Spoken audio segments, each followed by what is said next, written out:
Svakoga mjeseca morate voditi brigu o računima, jesu li stigli, jesu li plaćeni, ponekad se neki zagubi. Sve to može biti jednostavnije sa Zabinom uslugom i-račun. Usluga i-račun omogućuje vam dostavu elektroničkog računa na vašu e-zabu ili e-mail, a ispunjene uplatnice čekat će vas na vašoj e-zabi i m-zabi. Elektroničke račune možete preuzeti i plaćati bilo kada i bilo gdje. Ne morate razmišljati o računima koji će doći dok ste na putovanju ili ljetovanju. Ispunjene uplatnice čekaju vas na vašoj e-zabi ili m-zabi, a vi odlučujete kada ćete ih platiti. Ugovaranje korištenja usluge i-račun potpuno je besplatno. Za plaćanja se primjenjuju bančine standardne naknade, a plaćanja e-zabom i m-zabom su najpovoljnija. Provjerite na e-zabi i web stranicama banke za koje račune možete ugovoriti uslugu i-račun.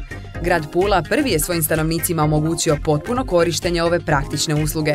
Puljani mogu elektronski primati i plaćati komunalne račune kao i račune gradskog vodovoda. Primanjem računa u elektroničkom obliku dajete vrijedan doprinos očuvanju okoliša, a to je svakako razlog više za ovu praktičnu uslugu.